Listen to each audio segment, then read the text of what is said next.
linguisto-nationalist, every single thing about our country, we've got to stand for, we've got to fight for, we've got to protect. And that it includes our economy, economic nationalism, and it also includes our actions on the world stage. And right now, America's actions on the world stage are once again shifting toward Israel. They're once again in service of Israel. So as everyone has heard by now, I am sure there was a deal, allegedly, reached between Israel and Hamas to bring about a ceasefire in Gaza. Now, really important topic. So we're just going to start by saying Israel and Hamas, they've agreed to the first phase. The first phase involves the release of these so-called hostages who are really more like prisoners of war. Most of these people are IDF members who were partying on stolen land, and they were taken by Hamas, not unlike how Israel has taken thousands upon thousands of Palestinians, whether they're soldiers or not, whether they're little kids or not, how they've been taken and held in custody. Those are the real hostages. But Hamas is going to release 20 living Israelis.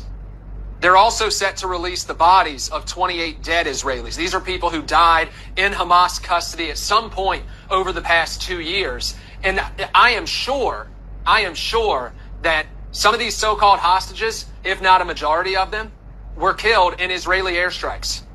We already know that there were Israeli hostages who were killed in Israeli raids. So look at what Israel did to all of Gaza. Look at the way that that place was completely flattened. Look at the way that they cut off Gaza City from humanity just in the past couple of weeks, and they bombed it into oblivion, trying to kill everyone and everything in sight. If you think that these hostages weren't mixed up in any of that, then you're crazy. You're buying total Israeli propaganda. It was no surprise to Israel when this raid, this attack, whatever you want to call it, this 10-7, when this happened. If you don't think that they are intimately plugged into these organizations like this, then you're crazy. And on top of all that, again, in the Israeli media, sometimes you read what they say like internally, where it's like, this is stuff that's written by Jews, for people who are in tune and following the Israeli political system. It's written for Israelis. It's written for their Jewish diaspora that's loyal to Israel all over the world. So when you read this stuff, you see internal little spats back and forth. You see information being let out there internally that they just really count on, the average goy isn't going to read this article in the Times of Israel. And when some other goy talks about it online or wherever, they'll say, oh, dude, you're crazy. What are you talking about? You read the Israeli news? How do you even understand it? Isn't it written in Hebrew? That's obviously what they rely on, because they put a lot of information out there within their own media, including that Israel called in the Hannibal Directive to slaughter their own citizens during these 10-7 attacks, including that Hamas had the goal of giving back these so-called hostages days after this attack happened, and that Israel had foreknowledge of this so-called surprise attack, that Israel knew that this was coming the entire time. This entire thing was set up so that Israel could spend the past 2 years slaughtering Palestinians, sacrificing as many of these people as they possibly could.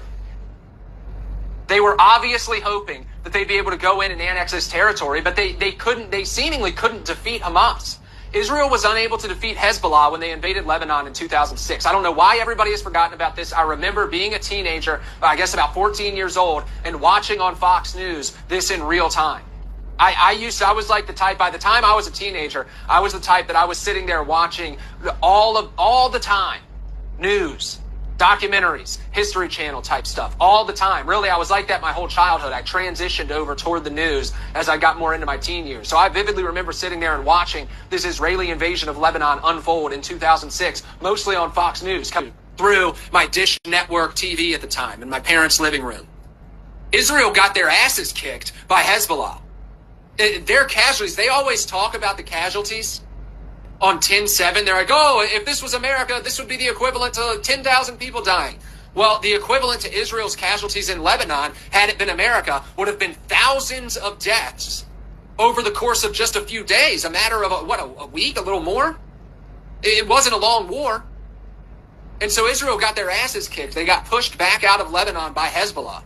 So as soon as this war with Hamas started, I've been saying from the very start, watch Israel get pushed out of here. Watch Israel get defeated if they can't bait the United States into coming in and intervening, or They're just going to have to literally flatten the entire place, kill every single person in sight, which is what they were well on their way to doing. This isn't a big mystery. The precedent tells us exactly what's going to happen. And Israel was unable to defeat Hamas on the battlefield. Obviously, Israel was running out of time to continue this just massive, constant genocide, death, destruction. They have to mooch arms off the rest of the world, especially the United States. Americans were tired of looking at it. Israel's support is down in the 30s, and that's a high estimate when you poll the American people. Support for Israel is cratering. It's hemorrhaging. And so Israel had to make this tactical decision here. We've got to pull back. We've got to pull back, see if we can get a deal, see if we can agree to this ceasefire, these terms that have been in place, obviously, the entire time, since days after 10/7 happened. I just showed you guys the report in the Times of Israel. They wanted to return the hostages in exchange for Israel not running a military operation, and in exchange for Israel releasing a bunch of Palestinians. And now that's exactly what's happening. Israel says they're pulling out. They're orchestrating their withdrawal right now, they say. These Israeli prisoners of Hamas will be returned, and these Palestinian prisoners of the Israelis will be returned, 2,000 of them. So Israel, the only thing that could be happening right now that they could see used toward their benefit would be that they are staging what we could call a fake withdrawal, a fake ceasefire, a fake truce, so that they can then say, oh, look, Hamas violated it.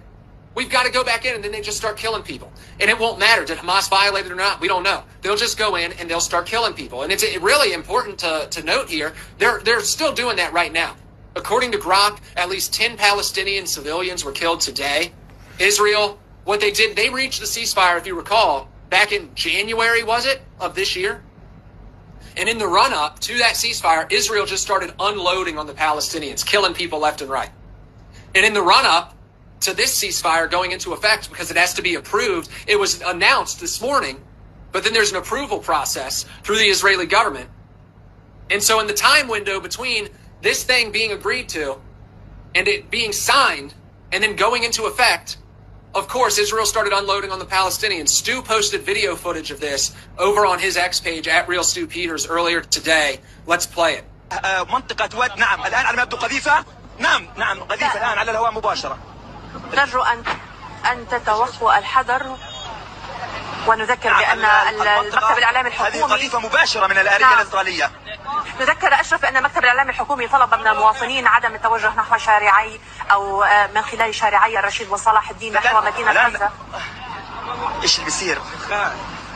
نعم نحن أمام تطورات حقيقة خطيرة والقذائف تسقط بشكل مباشر من الآليات الإسرائيلية وفعلا المكتب. That's the Israeli playbook. You sign a ceasefire, you start blowing up civilians on a beach. You sign a ceasefire agreement, you unload on your opponent, you kill their women and children, and then you bide your time and you wait until you can violate that ceasefire once it officially takes hold, once it officially goes into effect for the 900 and some odd time. That's exactly what these people are doing. They are so kill happy. They want to drain the blood of anyone and everyone that they can so desperately that they'll do anything to keep it going, including lie to their own people, lie to the world, lie to the United States, lie to you constantly through your TV as they say, we've reached a ceasefire, the war's over. Take to the streets and celebrate. No, not so fast. Because look, this is only phase one. What we're hearing about is phase one. That includes the swap, etc., etc. Phase two is Hamas disarming. Now, some Arab states are claiming that Hamas may partially disarm. What does that mean? I don't know. But why would Hamas agree to disarm at this point? Israel, if they're really pulling out, doesn't that mean that they've defeated Israel on the battlefield? Did Hamas win this war? Has Israel been defeated? That's how it looks. If Israel pulls out before Hamas is disarmed, they told us that Hamas was going to be totally destroyed. We're completely destroying Hamas. Benjamin Netanyahu would come on TV all around the world saying that on a daily basis. That Israel, their objective here was to completely destroy Hamas. Simply getting these hostages back wasn't good enough. They wanted to destroy Hamas. And they would settle for nothing less than a Hamas-free Gaza. Well, guess what? That's not what they're getting. That's not what they're getting. And if is phase 2, are we even going to get to that point, or are they just going to deliberately violate the ceasefire between now and then so that we don't have to get to that point? So there are still a whole lot of questions about this entire thing. This ceasefire is looking like a psyop.